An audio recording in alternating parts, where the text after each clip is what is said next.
Две жени на возраст од 65 и 66 години, едната од Скопје, другата од Радовиш, во текот на вчерашниот ден биле прегазени од возачи додека минувале улица. Жените по ударите од возилата се здобиле со тешки телесни повреди и биле пренесени на болничко лекување. Според МВР, возачот кој ја повредил жената од Скопје има 24 години, додека возачот од Радовиш, кој прво избегал од местото на настанот, па потоа сам се вратил назад, е на возраст од 72 години. Вчера во 13 часот и 10 минути во СВР Скопје е пријавено дека на крстосница од улица Јани Лукаровски и сервисна улица во Скопје, патничко возило со скопски регистарски ознаки управувано од ЈП 24 години од Скопје, удрило во 65 годишната СТ од Скопје. Во 12 часот и 30 минути во полициската станица Радовиш е пријавено дека на булевар Александар Македонски во Радовиш патничко возило со радовишки регистарски ознаки, управувано од СД 72 години од Радовиш, удрило во пешакот СГ 66 години од Радовиш, пошто возачот со возилото го напуштил местото, но потоа самиот се вратил. Кога станува збор за жртви во сообраќајот, статистиките покажуваат и дека македонските патишта од година во година одземаат се повеќе животи.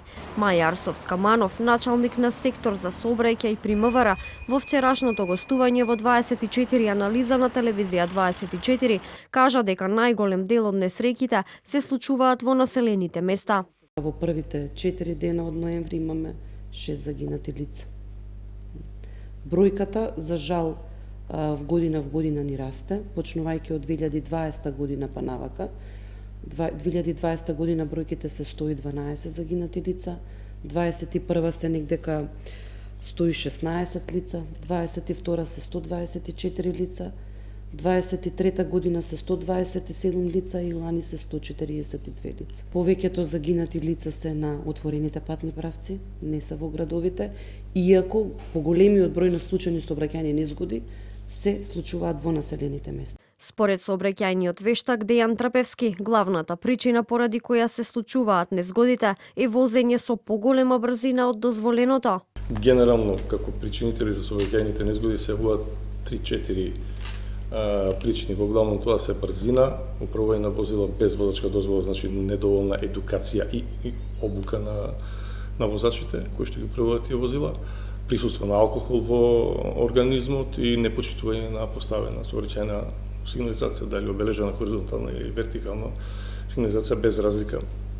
Така да овие неколку фактори се во главно главни. Сега има и други фактори, меѓутоа бројката е многу мала кај тие сообраќајни незгоди што се случуваат поради некои други причини.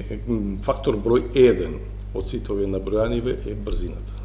Со цел намалување на сообраќајните прекршоци и избегнување на човечки жртви, од 1 јануари 2026 година ќе почне да функционира системот Safe City.